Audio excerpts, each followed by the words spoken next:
संदीप जी, आपने बहुत तीखे सवाल पूछे भारतीय जनता पार्टी के प्रवक्ता से और वकील साहब से भी, लेकिन किस तरह से इतने सीरियस इश्यू को, सीरियस सवाल जवाब को इन्होंने हल्के फुल्के माहौल में हटाने की कोशिश करी। जिस भ्रष्टाचार की आज बात कर रहे, प्रधानमंत्री जी ने जो कहा वो सुनने में बहुत अच्छा लगता है। वो सुनने में तब बहुत अच्छा लगा था जब 14 के चुनावों से पहले, अभी तो लोग हर बार हम लोग पूछते हैं कि 15 लाख आया क्या, 15 लाख आया क्या। मैं तो उससे आगे बढ़ के बोला नहीं चाहिए 15 लाख।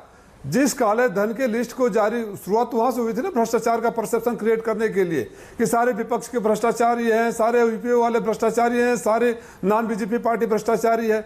मैं तो पूछ रहा हूं 15 लाख ले लो, राष्ट्रीय हित में मैं दान कर रहा हूं, समाजवादी पार्टी के सारे कार्यकर्ता दान कर देंगे। आपने जिस काले धन को लाने की बात की थी, काला धन लाए क्या, नहीं लाए तो नाम बताए क्या। मान लीजिए नहीं आ पाया, आप सरकार में आते ही नाम तक नहीं बता रहे हैं तो शुरुआत पूत के पांव पालने में दिख जाते हैं कि आप क्या नाम लेते थे और क्या काम करते थे। माननीय प्रधानमंत्री जी ने अच्छी बात कही। मैं तो ये जानना चाहता हूं कि देश का पैसा लूटने वाले, वो नीरव मोदी हो, चाहे मेहुल हो, चाहे कोई और हो, उनको सुरक्षित विदेश क्यों भेजा है। हनुमान जी ने तो लंका गए थे जलाने के लिए, हनुमान जी राक्षसों को लेकर विदेश थोड़े गए थे।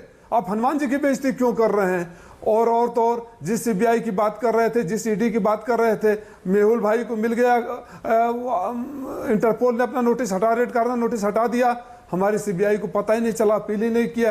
तो वकील साहब ने सही कहा कि आईओ के पास है, जब तक आप बीजेपी में आ जाओगे, उनके रामराज को रामराज कहोगे, जिनको भ्रष्ट कहोगे, तब तक आईओ कुछ नहीं करेगा। उनसे कोई पूछेगा भी नहीं कि तुम्हारे पास ये केस है, जांच क्यों नहीं हो रही है। जिस दिन वापस जाने की बात करोगे आईओ शुरू हो जाएगा।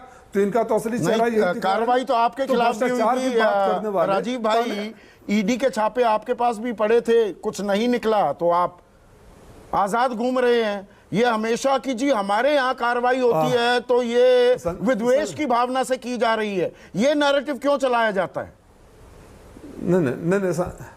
नहीं संदीप भाई, पहली बात करेक्ट कर दूं, मेरे पास ईडी का कोई छापा नहीं पड़ा था, मेरे पास इनकम टैक्स का छापा पड़ा था। इनकम टैक्स का बात है कि सच है, कुछ नहीं मिला। मैं उसी बात के ऊपर आ रहा था। उसी बात पर मैं कह रहा था कि जब राजीव राय के ऊपर या किसी विपक्षी के ऊपर छापा पड़े तो भारतीय जनता पार्टी के सारे प्रवक्ता आपके चैनलों पर आकर कहते हैं सांच को आंच किया, जांच हो जाने दीजिए। लेकिन भारतीय जनता पार्टी में अगर चले जाएंगे तो जांच रुक जाएगी, आयोग की कलम रुक जाएगी। वकील साहब समझा रहे थे, भारतीय जनता पार्टी में चले जाएंगे तो अदानी के लिए अगर बोलेंगे जांच क्यों हो जाए, सांच को आज क्या जांच हो जाए, तो बोलेंगे सदन रोक देंगे लेकिन जांच नहीं होने देंगे। अब ये कौन से दो तरफा है। अगर जांच, वही तो फार्मूला आप मिला के कर रही है ना। मान लीजिए विपक्ष के पास, अरे आरपी सिंह ने तो बड़ी गजब की बात कही है, अगर विपक्ष आरोप लगाता है तो कोर्ट जाना होगा, और इनको अगर किसी पार्टी को, किसी दूसरे पार्टी के नेता को तोड़ कर ले आना होगा तो बोल देंगे कि हमारे पास सबूत है। मैं तो कहिए तो मैं माननीय गृह मंत्री जी का भाषण सुना दूं मेरे मोबाइल में अगर टाइम हो तो। बोले थे उनसे, सुप्रीम कोर्ट के जज ने कहा था कि सबसे बड़ा भ्रष्टाचारी मुख्यमंत्री अपनी जिंदगी में मैंने येदियुरप्पा को देखा है, और फिर बोल रहे हैं कि सुप्रीम कोर्ट ने रोक लगा दिया था।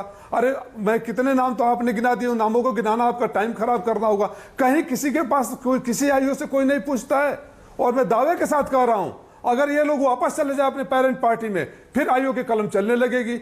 तो ये लोग बोलने लायक नहीं होते। आज प्रधानमंत्री को मैं सैल्यूट करता, विदेश से गए लूटे हुए पैसे, आप बता रहे थे 1,10,000 करोड़ रुपया रिकवर हुआ, कितने लाख करोड़ रुपया लूट कर विदेश चले गए, पैसे क्यों नहीं आए।